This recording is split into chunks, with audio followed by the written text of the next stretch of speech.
um culto de cura e libertação. Aleluia. E glorificamos a Deus pela oportunidade de anunciarmos o poder vivo desta palavra. Aleluia. Sabemos que os feitos do cristão, os feitos do homem e da mulher que estão na presença do Senhor, não há outros a não ser de expressar a verdade do Evangelho por Cristo Jesus.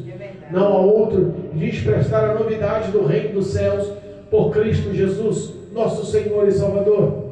Sabemos que o Senhor é poderoso, sabemos que Ele veio sobre a face da terra em forma de homem, que Ele veio sobre a face da terra em forma de ser humano, mesmo sendo Deus, com um propósito único de obedecer os mandamentos, de obedecer o projeto que Deus tinha para a salvação da humanidade, o projeto que Deus tinha para unir novamente o homem a Deus, para pagar o preço dos pecados, das iniquidades, da condenação assertiva do homem.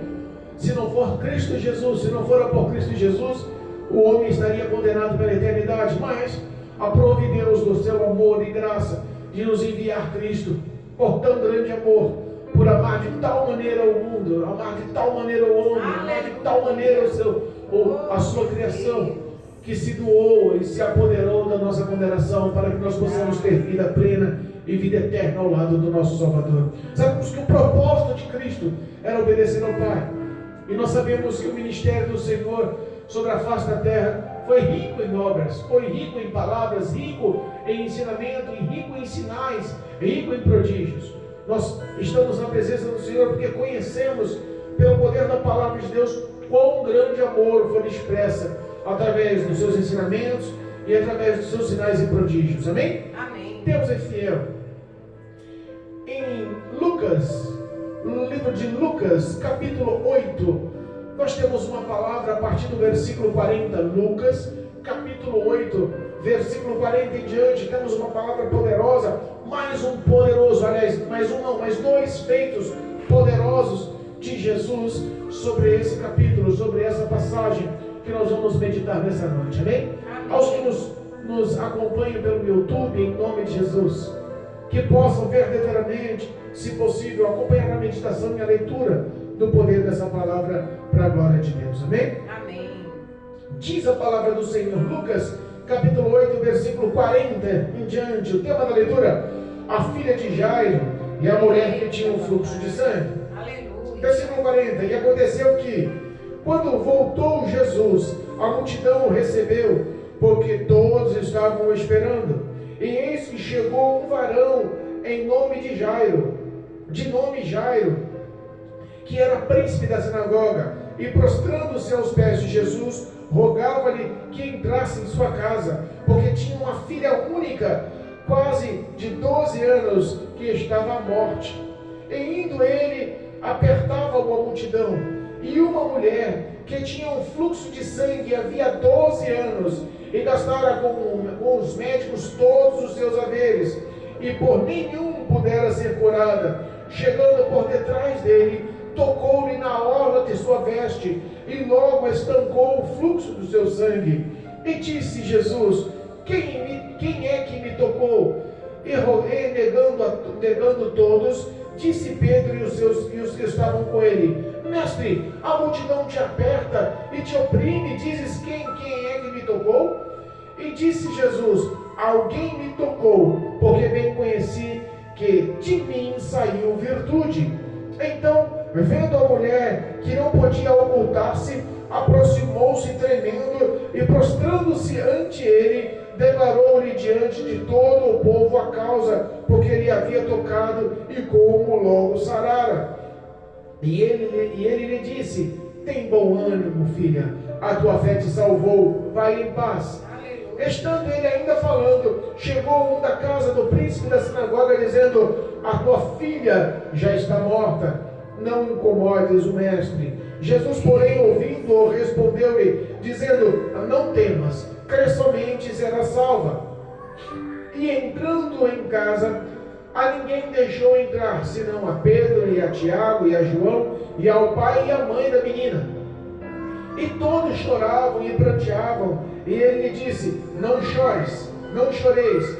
não está morta, mas dorme. E riram-se dele, sabendo que estava morta. Mas ele, pegando-lhe na mão, clamou, dizendo: levanta-te, menina. E o seu espírito voltou, e ela logo se levantou. E Jesus mandou que lhe dessem de comer.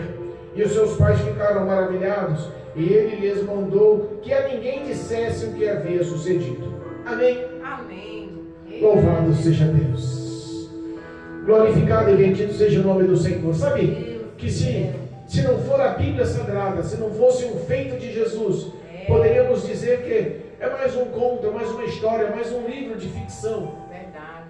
Mas nós sabemos por fé que as ações de Cristo Jesus foram regadas e banhadas de milagres. Aleluia. Foram regadas e banhadas de amor ao próximo. Eu creio. Esse foi um dos grandes atos que Jesus fizera em seu ministério. Aleluia. Sabemos que Jesus estava voltando. Ele tinha atravessado o mar da Galileia em sentido a Genezaré. E nós sabemos que lá ele encontrou com um gadareno, houve uma libertação. Aleluia. Deixou lá na Decápolis um grande missionário. Eita. Voltando para Cafarnaum, do outro lado do mar da Galileia, já havia uma grande multidão lhe esperando. Aleluia. Já havia uma grande multidão ansiosa aguardando. Lá vem Jesus. Lá vem Jesus pelas águas, lá vem Jesus com os discípulos, lá vem Jesus no barquinho. Aleluia. Quando ele chega, ele é recebido pelaquela grande multidão.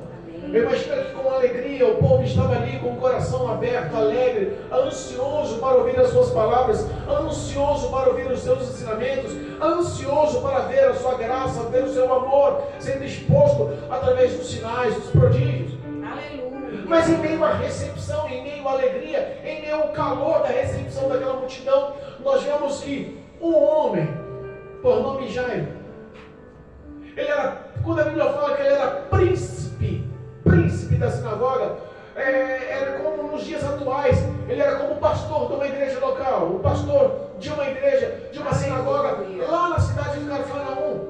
Eita, Jesus. Nós às vezes ficamos pensando por que Jesus decidiu morar na cidade de Cafarnaum. Os grandes teólogos, os grandes estudiosos nos ensinam que o povo de Cafarnaum tinha um coração muito aberto para as coisas divinas, tinha um coração muito aberto para a palavra de Deus, tinha um coração muito aberto para a fé. Aleluia. Então não foi por acaso que Cristo escolheu a cidade de Cafarnaum. Sabia que seria recíproco, sabia que ele seria aceito, sabia que o povo estaria de coração aberto para a aceitação das suas palavras. Glória a Deus. Nós sabemos também que esse homem por nome Jairo, ele por ser o responsável, ou o pastor da igreja, o príncipe daquela sinagoga, o dirigente daquela sinagoga, o responsável pelaquela sinagoga, lá na cidade, ele tinha um problema pessoal. Ele tinha um problema na tua residência, ele tinha um problema dentro da tua casa, no teu lar, na tua família. Meu Deus. Isso nos mostra que mesmo as pessoas religiosas, mesmo as pessoas que estão na presença de Deus, mesmo as pessoas que têm relacionamento através da oração, mesmo as pessoas que convivem na igreja, não são isentas, não estão isentas de problemas, principalmente de problemas tão severos como o que ele estava passando. É verdade. A Bíblia nos fala que a filha de 12 anos de Jairo, era uma pré-adolescente, estava entrando no estado de pré-adolescência, 12 aninhos. Oh, Jesus. A Bíblia fala que ela estava adoecida, que a enfermidade era severa. A Bíblia fala que ela estava no estado tão crítico, que ela estava no estado de quase morte. Meu Deus. O coração daquele homem não era só um coração de um religioso, não era só um coração de um homem que tinha fé em Deus, não era só um coração daquele que seguia a lei mosaica, a Torá, não era só um coração de um homem respeitado pela cidade, era o coração de um pai aflito. Era o coração de um pai que estava extremamente preocupado, com medo de perder a sua filha. É verdade. A Bíblia não menciona, mas provavelmente médicos já tinham visitado aquela criança. Já havia diagnósticos, já havia medicamento, já havia tido uma ação através da medicina que não dera resultado. A menina estava perto da morte, à beira da morte, moribunda. Entenda, ele não conseguiu outra ação. A medicina não deu nenhum suporte. Ele não foi aos outros príncipes de sinagogas. Ele não foi aos outros pastores. Ele não correu atrás de outros para socorrer. Ele ouviu falar de Jesus. Aleluia.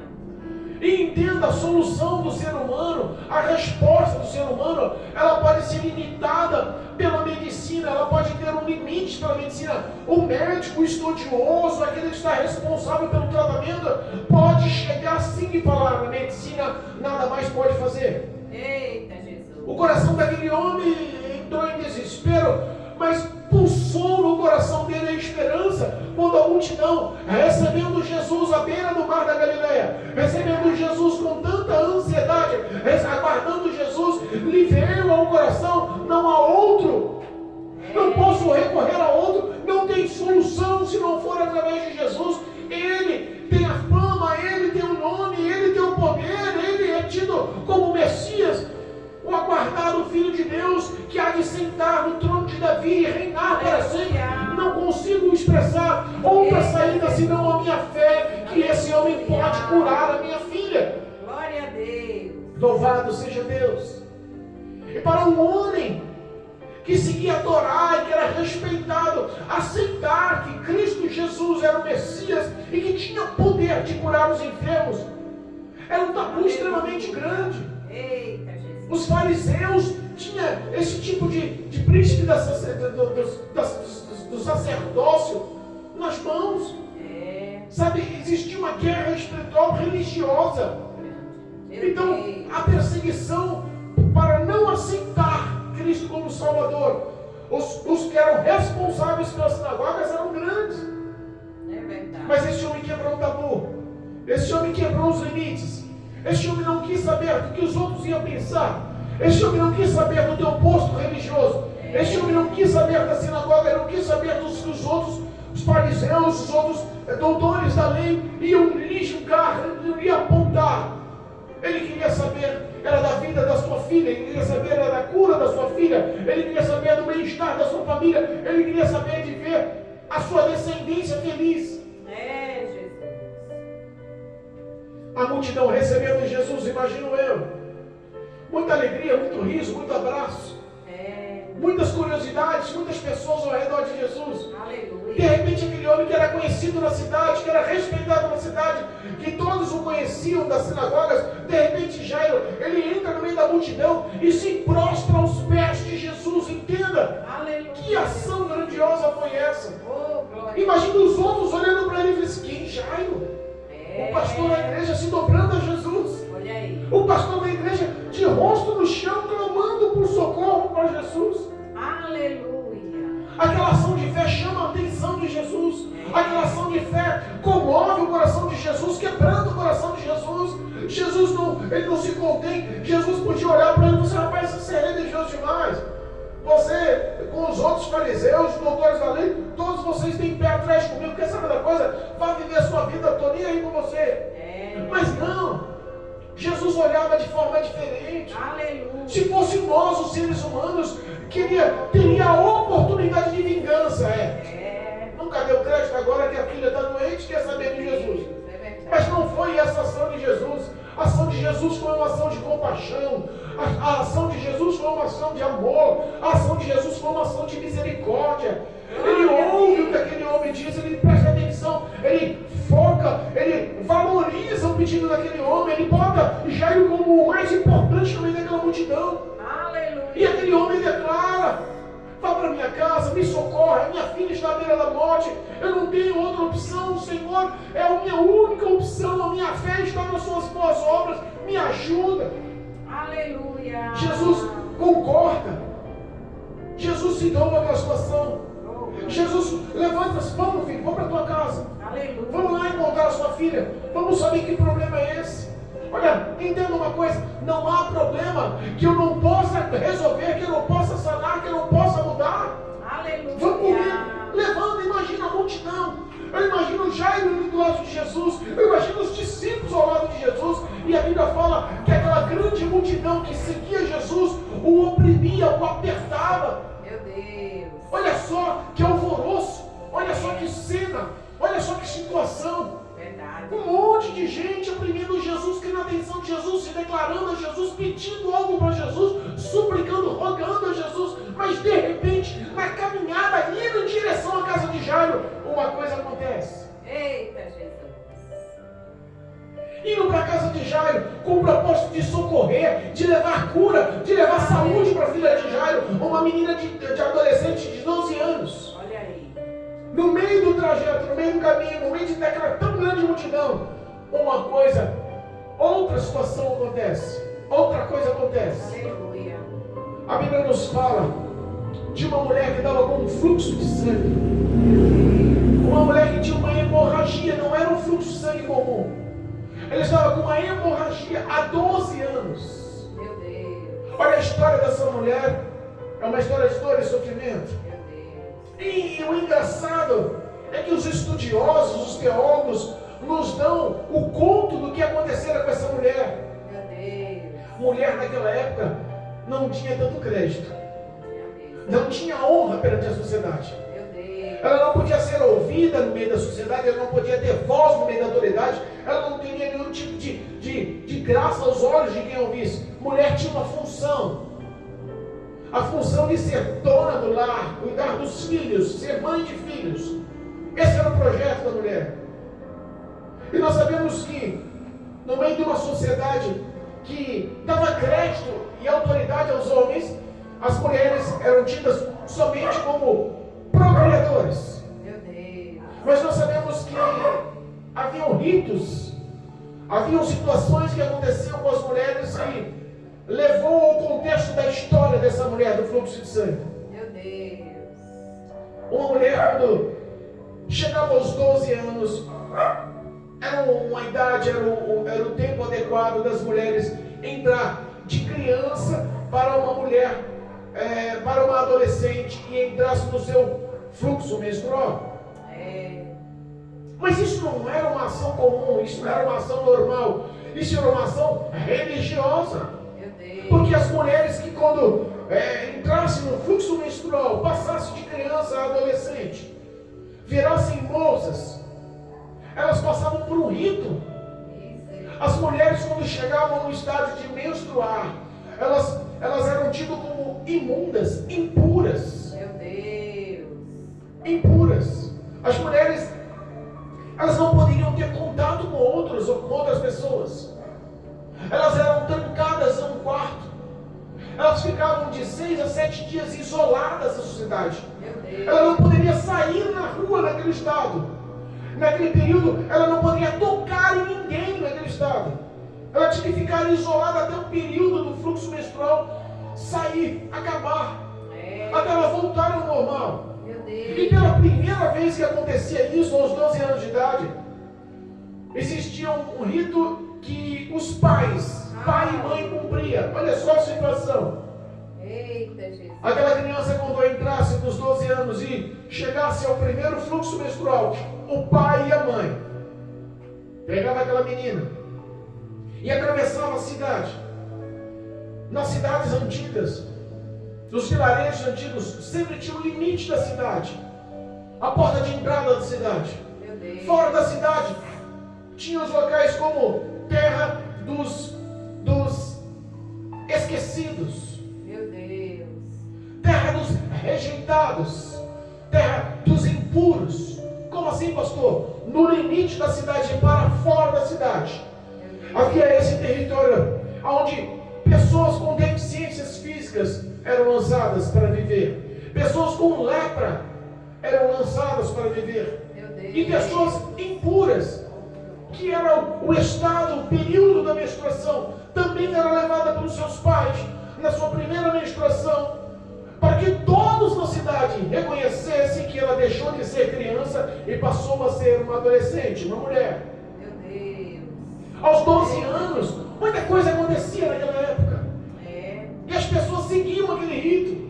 Os pais passavam pela cidade gritando em alta voz que a sua filha estava impura, num processo de purificação. Meu Deus. Era levado para esse território fora da cidade, fora das dependências da cidade, por seu pai e por sua mãe, e era colocada uma pessoa responsável nessa casa, ao qual abrigava aquela pessoa, abrigava aquela menina de 12 anos fluxo menstrual, a ficar ali por 7 dias, até o período da sua purificação. O pai e a mãe se despediam, daqui 7 dias eu volto para te buscar. Meu Deus. Olha a situação, para que todos na cidade soubessem que a partir daquele momento ela era uma mulher. Então eles passavam anunciando. Só que no caso dessa mulher, que estava em meio àquela multidão, que não poderia tocar em ninguém, não foi um período de 7 dias, ela não foi isolada dos pais por 7 dias, uma semana, ela entrou num fluxo e não mais estancou esse fluxo de sangue. Meu Deus. E não mais sangrou, não mais passou esse período de impureza. A Bíblia fala que por 12 anos se agravou esse fluxo de sangue, não estancou. Ela não ficou mais na cidade, ela não ficou mais junto às pessoas, ela passou um período de dificuldade intensa. Tudo que os pais tinham, a herança, todo o dinheiro, eles gastaram procurando levar médicos e medicamentos e todo tipo de auxílio, mas nada curava aquela menina. Meu Deus. Nada curava aquela menina, que deixou de ser uma menina, porque 12 anos depois provavelmente estava com seus 24, 25 anos. Jesus. A vida daquela menina foi uma vida de dor, foi uma vida de solidão, uma vida de exclusão. Ela não poderia andar na cidade. Os grandes estudiosos nos ensinam que ela sobrevivia lavando roupa na beira do rio, camuflada, sem ninguém saber. Meu Deus. Ela sobrevivia de migalhas, ela sobrevivia num perfil de miséria, isolada de tudo e de todos. A situação dela não era comum. E nós estamos falando de uma tortura psicológica e emocional, mas também havia a situação da saúde, do teu físico, das tuas dores. Uma pessoa que fica 12 anos com fluxo de sangue, no mínimo, e está numa anemia profunda, crônica. Meu Deus, é verdade. A anemia causa algumas ações no organismo. Cansaço.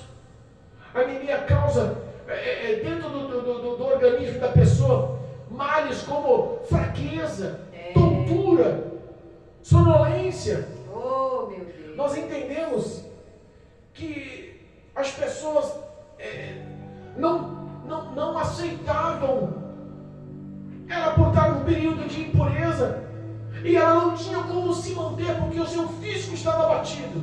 Meu Deus. Mas no meio daquela rotina, no meio daquele destino, no meio daquelas dores, naquele período de provação por 12 anos, foi mais uma que, como Jairo, ouviu falar de Jesus. Aleluia. Foi mais uma que, como Jairo, ouviu falar dos milagres, ouviu falar do poder, ouviu falar do amor, ouviu falar das pregações, ouviu falar dos sinais. Mais uma declarou: não há outra solução. A medicina não pode me curar, os medicamentos não podem fazer efeito, médico algum tem autoridade de me dar saúde, não há outra solução. Jesus vindo em meio àquela multidão, Jesus vindo em meio àquela massa de pessoas ao redor, esperando algo do Senhor, o apertando, o oprimindo, ele em direção à casa de Jairo, Jairo com o coração aflito.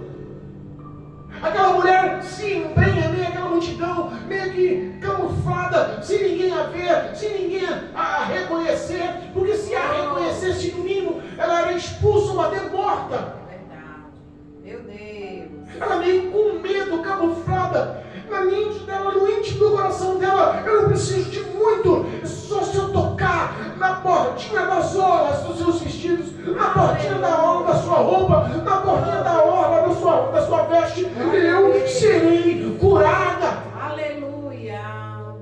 Como Jairo declara: vá à minha casa, a minha filha não tem mais outra saída a não ser um encontro com o Senhor. Aquela mulher declara no teu coração: eu não tenho mais saída a não ser tocar, só na ponta das vestes já me é suficiente, eu sei que serei curada.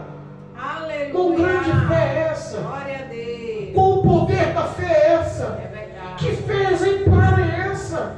A Bíblia nos ensina, o próprio Cristo nos ensina: se tivermos fé do tamanho de um grão de mostarda, aleluia, diremos a esse monte: sai daqui e precipite-se no meio do mar. Sabe por que Cristo nos dá um exemplo da fé como um grão de mostarda? aleluia.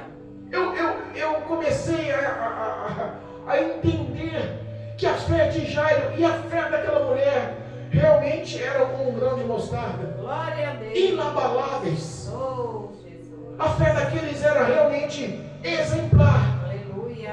Um grão de mostarda, quando Cristo dá o exemplo, ele dá um exemplo porque realmente essa semente é diferente das outras sementes. Realmente essa semente, ela é poderosa em alguns aspectos. O primeiro aspecto, ela é extremamente difícil de ser destruída. Eita, Jesus. Se você pegar um grão de semente de mostarda, que é uma semente tão pequenininha, ela é extremamente ríspida, dura. Se você bater com alguma coisa por cima dela, ela não vai quebrar. Ela é extremamente resistente. A fé daquela mulher era resistente. Só a borda do vestido é suficiente. Oh, Outra coisa, a semente de mostarda, ela não pode ser mudada geneticamente. Se tentarem misturar com outras sementes, com outro DNA, com outra formação para germinar outro tipo de fruto, outro tipo de plantação, não é, ela é imune, ela é incontaminável. aleluia. A fé daquele homem era pura, a fé de Jairo era pura, a fé daquela mulher era pura, incontaminável. Aleluia. Jairo poderia deixar se contaminar pelos outros sacerdotes, pelos fariseus, pelos doutores da lei. Esse homem é um farsante, esse homem aí está tentando denegrir a lei mosaica, esse homem está contra o nosso povo. Mas nada conseguiu contaminar a fé de Jairo. Aquela mulher poderia ter sido contaminada, mas nada poderia contaminar. Ela falou que não precisava de muito. Ela não queria uma oração com imposição de mãos, ela não queria uma unção com óleo, ela só queria tocar na borda da veste. Oh, glória. Para ela era suficiente. A fé dela era poderosa. E digo mais, aquela semente ela cresce mais rápido do que as outras sementes. A fé, ela contamina. A Bíblia nos ensina que a fé vem pelo ouvir e ouvir a palavra de Deus. É por isso que o coração de muitos que ouviam as pregações de Jesus eram contaminadas por fé com rapidez. E diz que essa fé, esse tão pequeno semente, que era um grão de mostarda, se transformava numa árvore grande, forte, frondosa, que dava frutos. Glória a Deus. A nossa fé tem que ter frutos, a nossa fé tem que ter obras, a nossa fé tem que ser viva. Eles poderiam ter fé, mas se não tivesse uma atitude de buscar a Cristo, nada aconteceria. A morte seria iminente, tanto para a filha de Jairo, como para aquela mulher, que nem a Bíblia ressalta o nome. Veio do anonimato, ninguém sabe o nome daquela mulher, mas a ação da fé daquela mulher virou exemplo até os dias atuais, para a minha vida, para a tua vida. Aleluia. Eu não sei qual é o teu problema, eu não sei quantos anos você está passando por esse problema, eu não sei qual o nível da sua saúde emocional, da sua saúde física, da sua saúde espiritual. Eu não sei o que os médicos falaram, eu não sei qual é o diagnóstico, eu não sei qual é o laudo, eu não sei o resultado do exame, eu não sei, mas eu conheço um Cristo que dá a última palavra. Eu conheço um Cristo que pode fazer um milagre. Eu conheço o poder vivo dessa palavra, que tem virtude, que aonde entra ela gera fé, e pela fé tudo é possível, através da poderosa mão do Senhor. Não há nada impossível. Eu creio, meu Deus. Aquela mulher gastou o que tinha e o que não tinha. Imagino eu que ela ficou falida, sem nenhum recurso. E já imagino eu que ia ter gastado o que tinha para tentar levar saúde e vida à sua filha. Não há outro tão importante na vida de um casal, de uma família, de um lar, que não foram os filhos. Eu imagino os pais daquela mulher com fluxo de sangue. Que frustração, que dor, que decepção. Sabe, eu imagino o sentimento daquela mulher de solidão, de dor, sabe, eu fico imaginando que cura, que fé, Aleluia. que glória, que ação poderosa. Eu sei que a sua vida pode estar de pernas por ar, que você pode não estar entendendo o caminho que você está andando, que você não consegue enxergar a solução deste problema. Mas se hoje você ser contaminado por essa fé, se hoje você for enxertado por essa fé, se hoje uma injeção intravenosa dos céus através da fé seja enxertada na sua vida, tudo é possível. A autoridade do nome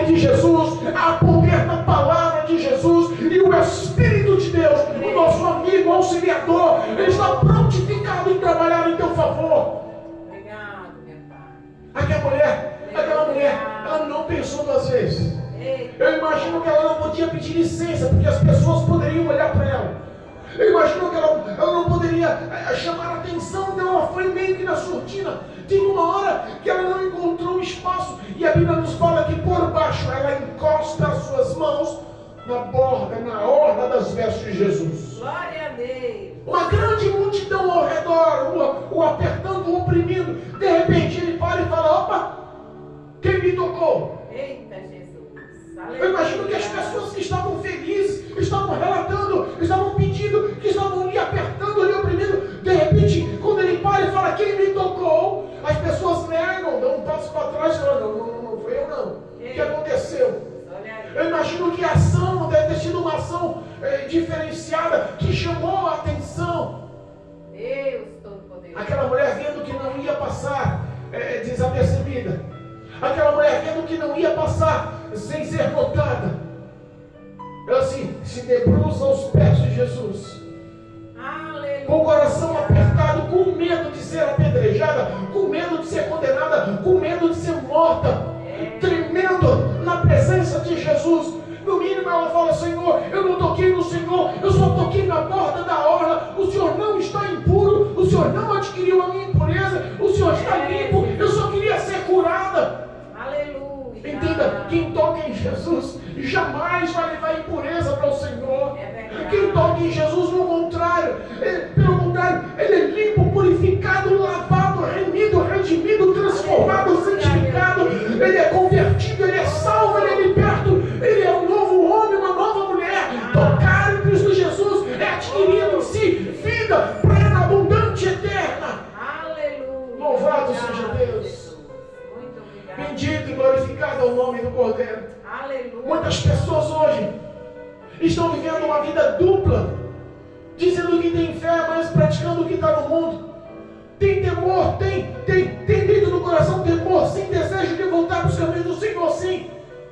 Mas não vive uma vida de compromisso, vive uma vida dupla. Diz que tem fé em Deus, mas vive uma vida no mundo, porque no íntimo o diabo está bombardeando no coração, está bombardeando aos ouvidos. Você não é digno, você não pode, você é pecador, você é inimigo, você vive uma vida de erros, lhe aponta, lhe acusa. É o papel de Satanás acusar os pecados, denunciar os seus erros, lhe envergonhar, tentar lhe frustrar, lhe decepcionar.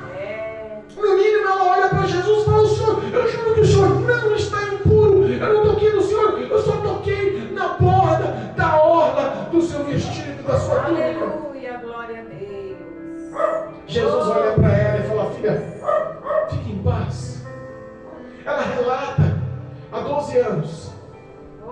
Há 12 anos sofro de um grave fluxo de sangue. Olha aí, meu Deus. Ela começa a relatar: quando o mocinho aos 12 anos, entrei no período de menstruação, mas nunca mais sanou esse fluxo de sangue. Oh, Eu estou há 12 anos sofrendo, perdi tudo que tinha. Não consigo mais viver uma vida comum, uma vida normal, uma vida de paz. Não consigo mais encontrar felicidade. Vivo nessa fraqueza, nessa tontura, vivo nessa debilitação. A minha vida resume nessa anemia crônica. Eu estou sem esperança, já não sei mais o que faço. Meu Deus. E eu tinha no meu coração que se eu tocar só na orla da sua veste, eu sei que o Senhor é poderoso em palavras, eu sei que o Senhor é grande em sermões, eu sei também que o Senhor faz milagres, eu sei também que o Senhor tem sinais e prodígios. Eu ouvi falar que o Senhor cura, eu ouvi falar que o Senhor liberta, eu ouvi falar que o Senhor pode mudar a vida do homem, pode mudar a vida da mulher. Louvado seja Deus. Aleluia. Glorificado é o nome santo do Senhor. Glória a Deus é bom, fiel. Cristo Jesus, em vez de olhar para ela com um olhar condenatório, falar: mulher, você me sujou, você me colocou em impureza, você tocou na hora das minhas vestes. Ele poderia ter tirado aquela túnica, aquelas vestes, e falar assim: queima isso. Era o processo ritualístico de todo aquele povo. Se alguém tocasse nessa mulher, ela tinha que ficar 7 dias se purificando, queimar as suas vestes. A mocinha com 12 anos, quando entrava no primeiro fluxo menstrual, a sua cama era desmontada, as suas roupas de cama eram queimadas, as suas roupas pessoais eram queimadas, pelo tamanho, nível de impureza que eles tinham. E dizem que até hoje os judeus ortodoxos, aqueles aqueles que vivem ainda na lei, na prática da lei dourada, da lei mosaica, até os dias de hoje, em 2025, praticam essa mesma liturgia contra as mulheres ainda no período menstrual. Meu Deus. Era o costume deles. Aquela mulher teve uma vida conturbada. E ela pensou: se Jesus só a borda da sua veste. Oh, Jesus. A Bíblia fala que Jesus olha para ela e fala: filha, fique em paz, a tua fé te salvou. Oh, glória. Ainda veremos, ainda se encontraremos com essa mulher anônima. Que Jesus, que a Bíblia, que a palavra não expressa o nome, mas nós ainda encontraremos com essa mulher nos céus. Aleluia. Aleluia. Ainda nós veremos essa mulher na glória. Oh, aleluia. Glória a Deus. Filha, fique em paz, a tua fé te salvou. Aquela mulher não foi só curada. Ela não teve só sua saúde restabelecida. Ela não teve só seus momentos novamente com a sociedade restabelecida. Ela não voltou novamente para a casa dos seus pais se não fora curada. Ela teve a sua história mudada. Aleluia. Oh, Verdadeiramente a história dela foi mudada ao tocar na orla do vestido de Jesus. A vida daquela mulher teve um novo sentido. é verdade. Você pode mudar a sua história. Pratique a fé que está sendo enxertada, que você está recebendo nessa hora. Aleluia. A Bíblia fala que enquanto Jesus falava com aquela mulher, enquanto Jesus levava as boas novas de salvação para aquela mulher, chega um da casa de Jairo, Eita, papai. trazendo uma má notícia. Eu imagino Jairo olhando aquela cena e falando assim: meu Deus, esse é o homem certo, Jesus é a pessoa certa, Jesus é o caminho certo, Jesus é a vida certa. Ele curou essa mulher agora. Ela só de tocar na borda do seu vestido, Ele vai curar minha filha também. O caminho da vida está indo lá para minha casa. Jesus está indo levar esperança, transformação para o meu lar agora. Enquanto ele pensava, enquanto toda a multidão se alegrava, enquanto todos estavam ali cheios de fé, chega uma notícia ruim. Meu Deus. Chega e fala para Jairo: Jairo, não incomoda mais Jesus não. Olha aí. Sua filha morreu. Meu Deus. Jairo, não incomoda mais o mestre não. Ela já está morta. Não importunes mais o mestre. Eu fico imaginando que aquelas palavras de não incomoda, não importune mais Jesus, que acabou, perdeu. Você está vendo vitória aqui, mas a sua vitória já foi perdida. A sua esperança acabou. Deixa Jesus de lado. Quem responde não foi nem Jairo. Quem responde foi o próprio Jesus. Aleluia. Às vezes o diabo vem com um dardo inflamado. Terrível. A Bíblia nos ensina lá em Efésios, lembra quando Paulo fala que nós com o escudo da fé apagamos os dardos inflamados do maligno? Aleluia. Estava sendo lançado naquele fluxo, naquela multidão, naquele aglomerado de pessoas, uma tão grande fé. Verdade. O escudo da fé de Jairo deve ter absorvido, deve ter apagado aquele dardo inflamado, que ele nem abriu a boca para responder. Mas Jesus falou para ele: Jairo, se acalma. Aleluia. Eita, Deus. A menina está salva. Se creres, a menina será salva. Glória a Deus. Oh, aleluia. Aleluia. Louvado seja Deus. Versículo 50 do capítulo 8 de Lucas diz assim: Jesus, porém, ouvindo, respondeu-lhe dizendo: não temas. Glória a Deus. A primeira ação do diabo é ele causar medo. Você está vendo a vitória dos outros, mas você não vai ter. Quer ele causar dúvida, pânico, medo. Verdade.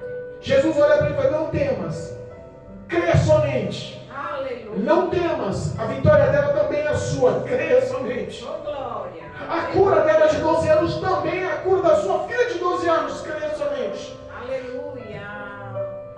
E será salva. Ó, o propósito é não levar medo, é levar fé e salvação. Aleluia. Glória. Jairo, eu vou lá para sua casa levar essas três coisas. Olha aí. Vou retirar o medo de todos. Eu vou gerar fé em todos. E eu quero salvar todos. Aleluia. Como assim, pastor? A sua filha será salva. Você acha que a ação poderosa da ressurreição daquela menina não alcançou todos naquele lar? Verdade. multidão poderia ter suas dúvidas, porque a palavra daquele amigo que estava chegando da casa de Jairo poderia ter afetado a fé de alguns. Verdade. Mas Jairo se manteve firme. Vamos, Jesus. Glória a Deus. Mas Jairo se manteve firme. Vamos, Jesus. Aleluia. Ao entrar na casa, todos chorando, todos pranteando, diz a Bíblia. Meu Deus. O coração de muitos já desiludido. Olha aí. Menina nova, 12 anos, tinha um futuro pela frente. É. Como pode a enfermidade se agravar a ponto de tirar a vida dessa criança? Eu imagino os comentários, eu imagino as lágrimas, eu imagino os prantos. É. Jesus entra naquela casa e tira todo mundo para fora. Por que, Jesus?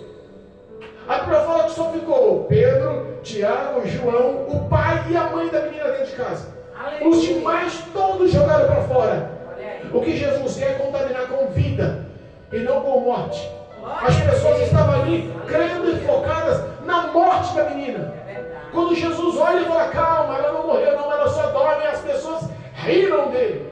Meu Deus. Provou que ali não havia fé, provou que ali havia dúvida, provou que ali as pessoas poderiam contaminar.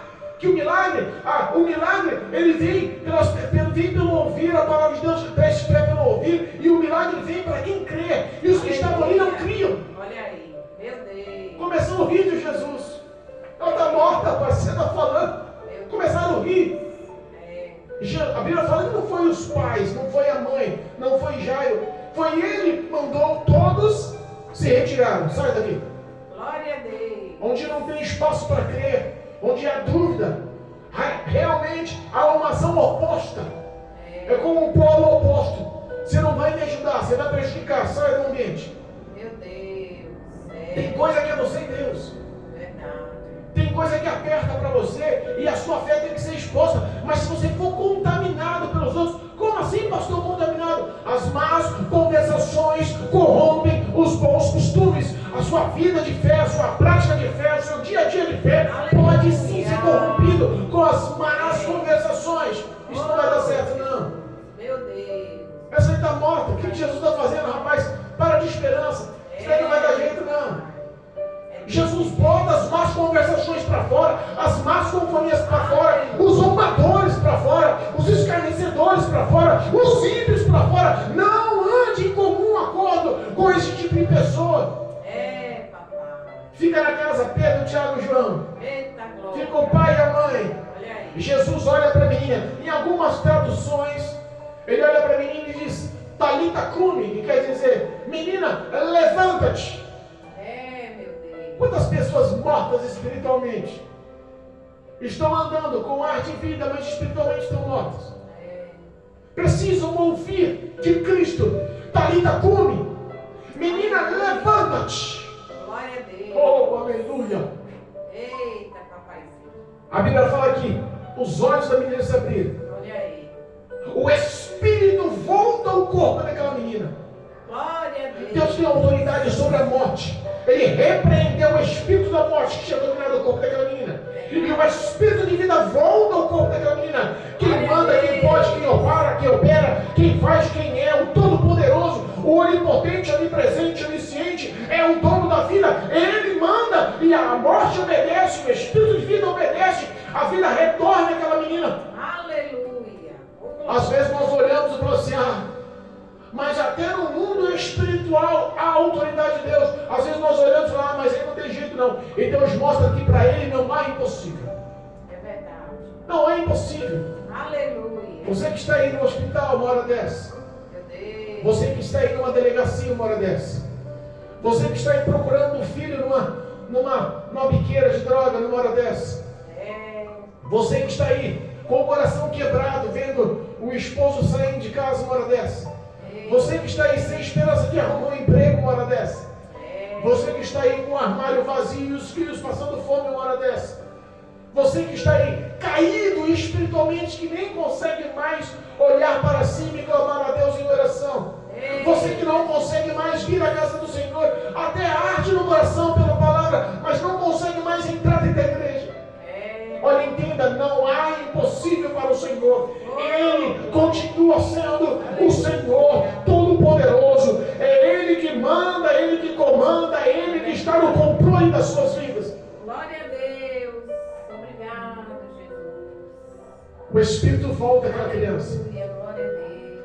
Aquela menina de 18 anos, quando fica em pé, alegra o coração do pai, Oh, Deus. alegra o coração da É mãe. verdade. Eu imagino que Pedro, Tiago e João glorificam a Cristo. Aleluia. Eu imagino que a glória invade aquele lar. Verdade. Eu imagino que a presença se torna tão poderosa, tão eficaz, tão gloriosa, tão gostosa naquela casa. Aleluia. Jesus olha para os pais e fala assim: olha, não conta para ninguém o que aconteceu aqui não. Eita, papaizinho. Não conta para ninguém não. Deixa eles pensar que não aconteceu milagre nenhum. Eu falei que a menina dormia, deixa eles pensar que era só do sono. Não deixa eles tentar ofuscar. Não conta para ninguém não. Aleluia. Mas sabe que agora é tão... A graça é tão grande, a glória é tão grande, que quem faz propaganda de Jesus é o próprio sinal, é o próprio milagre, é o próprio feito. É verdade. A sua vitória vai realmente se alastrar, Aleluia. realmente vai ser grande, realmente vai percorrer grandes espaços. Aleluia.